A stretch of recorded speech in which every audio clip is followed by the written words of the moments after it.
I was in San Diego the other day, and I asked somebody if I could park somewhere because all the street signs said you couldn't park, and all these cars were parking. So I was like, maybe I'm missing something here. I asked this guy, I said, can I park here? He goes, where are you, from New York? You know, there's some camaraderie when you meet somebody from New York.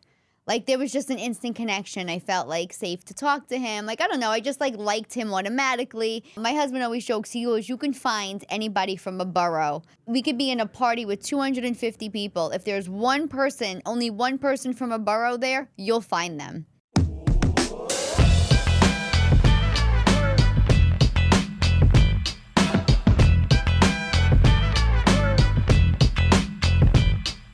Cawfee Talk. Good morning, everybody, and welcome to Cawfee Talk with Tara Cannistraci. Hope you had a great day or you're having a great morning. Just a reminder, you can get all your Cawfee Talk mugs on my website, tarajokes.com. That's also where all my shows are listed. Well, guys, I'm coming to you from Los Angeles, and I've had a thought. Here we go. I was in San Diego the other day. Actually this past weekend, and I asked somebody if I could park somewhere because all the street signs said you couldn't park, and all these cars were parking. So I was like, maybe I'm missing something here. I'm from New York. I don't know. Maybe our street signs are different. And the minute I opened my mouth, I asked this guy, I said, can I park here? He goes, where are you, from New York? And he heard it in my accent. He was originally from Queens. And, you know, there's some camaraderie when you meet somebody from New York. Like, there was just an instant connection. I felt, like, safe to talk to him. Like, I don't know. I just, like, liked him automatically. My husband always jokes. He goes, you can find anybody from a borough. We could be in a party with 250 people. If there's one person, only one person from a borough there, you'll find them. And so I connected with this guy. We talked briefly, and he goes, I love the Bronx. He goes, the Bronx is the only borough that hasn't been gentrified.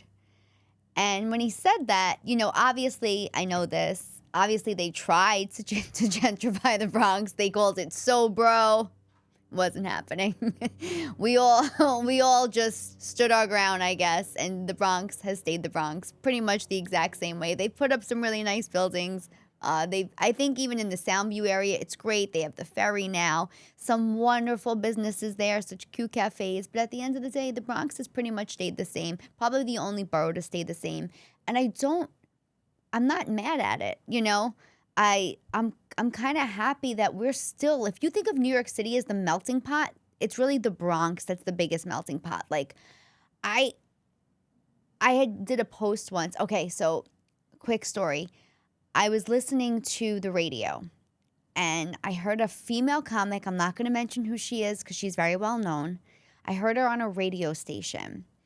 And they were interviewing some MMA guy or some, like, prize fighter. I don't remember who the guest was, but it was a tough guy. And in the interview, this comedian, now this guy is originally from Long Island, I think.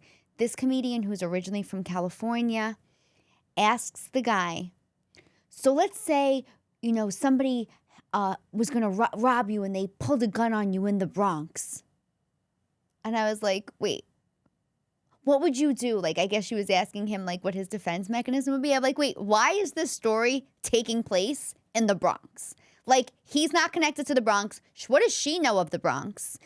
And then she came out and goes, and then I think she must have caught herself. She goes, the only reason why I say the Bronx is because this just happened to my friend there. And I'm like, now it's total bullshit. Now there's no way some, like, white girl from California all of a sudden has a friend from the Bronx that was held by a gun. And it really bothered me. And I'm like a comedian who doesn't want anybody to be offended by things I say. Here I am listening to the radio, and I'm totally offended by what this comedian is saying. I'm going to tell Kita who the comic is. I'm not going to say it on screen.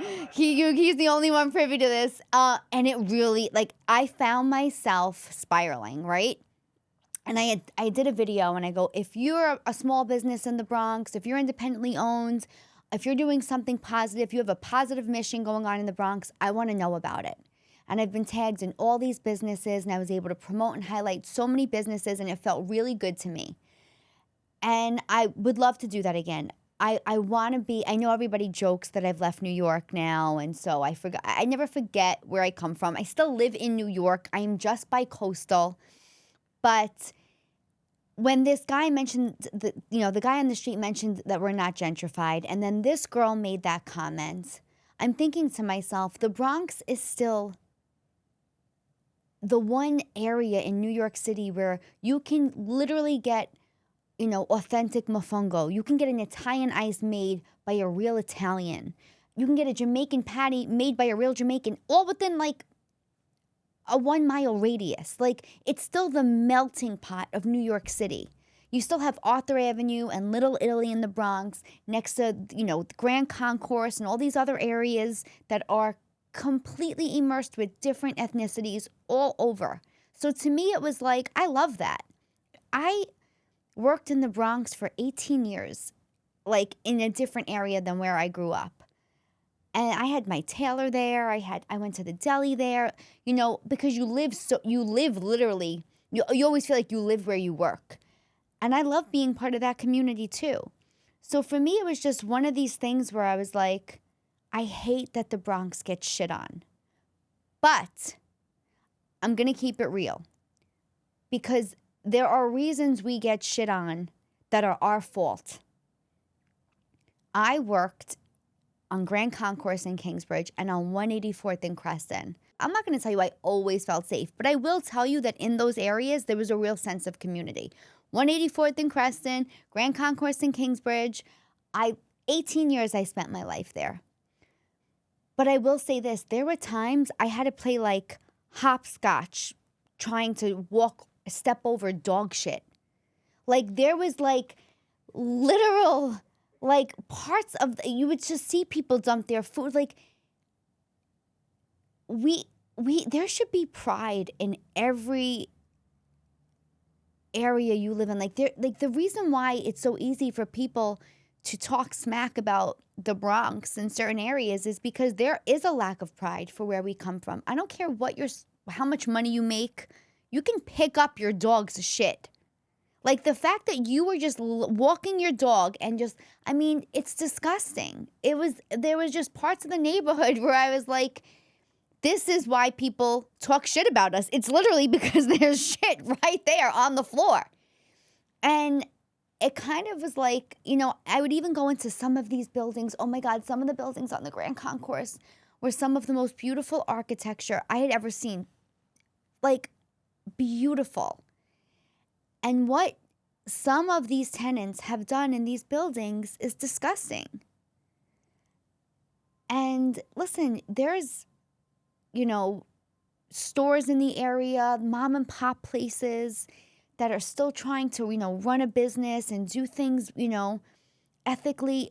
And it's like, I wouldn't know that by looking at some of the way the way the neighborhood is. I wouldn't normally have gone to the cleaners or the shoemaker or to a CVS or a supermarket in that area if I didn't work there and know how immaculate it was and how great it was, and how the small business owner was, had been there for all his life, or he was an immigrant and came here and raised his family here. I had all these beautiful stories behind all this brick and mortar. But if you looked outside, it looked disgusting. And I have to be honest, after the pandemic, it got so much worse between drugs and the homelessness. And there was just a real lack of pride for the area. And so I think when I did that video not too long ago where I was saying, like, I kind of am over New York, that really wasn't what I was talking about. I was really talking about it more from a professional standpoint. But when I posted that clip, everybody was shitting on New York. And I'm going to be honest, I get a little defensive. Like, just because I'm saying I'm over it for me right now doesn't mean I want people to talk specifically bad about where I come from. But I do understand some of the arguments. And kind of when I think back to it, I remember, as much as I cried my eyes out leaving, the Grand Concourse after 18 years, there was part of me that's like, oh, I'm glad I don't have to deal with this anymore. I'm glad I don't have to deal with that anymore. I miss the people. I miss the community. I miss being Miss Cannistraci because I was a school counselor in that area for so many years. But I don't miss a lot of the dirt. I mean, it was dirty. It just became dirty. And if you're listening to this podcast, or I'm probably going to post this clip because I know former students and staff and even parents follow me on social media, I think it really is our responsibility to take care of the sidewalks and outside our houses and, treat our neighborhoods with respect. The garbage doesn't have to be thrown out your window, or you don't finish eating something and throw it on the floor. That is how, I'm telling you, that was like a daily occurrence in the neighborhood I was working in, and it really upset me. Listen, I still will tell you that Pelham Parkway is one of my favorite places to be, and it's the most nostalgic because it's where I grew up. But I would not like to see the Bronx turn to the shit that everybody says it's being turned into. And I don't care about the demographic. That things are going to change. People are going to move into different areas. As long as you have a sense of pride about where you come from, then a community is a community. So, I don't know. It kind of was, to my point, just, something I wanted to say. It's so funny because people are getting so offended. And then to the other side of people who were like shitting all over the Bronx were the people that were coming so hard at me because I said I left. Like, how could you? And I'm like, first of all, like, I'm an artist. I'm a comedian. I'm trying to literally pay my bills off of telling jokes. Any choice I choose to make to better my career shouldn't be taken personally because I've left New York City as you know it. So, again, I haven't really even fully left. I'm bi-coastal. But people had a lot of opinions on it. It was probably one of my most viewed episodes and the most controversial because I said I left New York. So it's just kind of something I wanted to sit on. Oh, another thing. Wait, let's do it. I had to give a speech recently about... It was for a charity event. It was at the Botanical Gardens. It was a beautiful event. And I had to give a speech to raise money for a foundation that bridges the gap between children and community and providing kids with services like therapy, all things that are so needed throughout our country, but definitely in our inner cities. And I was going off of a list where I was thinking of all the people that came from the Bronx. Not just the J-Lo that everybody knows, Chaz Palminteri, obviously, somebody I host a podcast with, a dear friend, but just the Sonia Sotomayors. And I was looking at the list of people, Penny Marshall, like people, I don't know, Regis Philbin. Like, I don't know if you realize all the people, Phil Rosenthal. Like, there are just so many great, productive members of society that have come from the Bronx, and to literally shit on the borough that you live in, which is literally what you're doing if you're not taking care of it. Just, it really makes me sad. So listen, this is my public service announcement, everybody. Clean up the Bronx. Clean up after your dog. It's disgusting. But on that note, I hope you guys get a little more clarity with this episode about me saying I left New York City. I have not left you completely. I will always be from the Bronx. You can take the girl out of the Bronx. You certainly cannot take the Bronx out of the girl. So I love you guys. Thank you for listening. All shows are listed at tarajokes.com.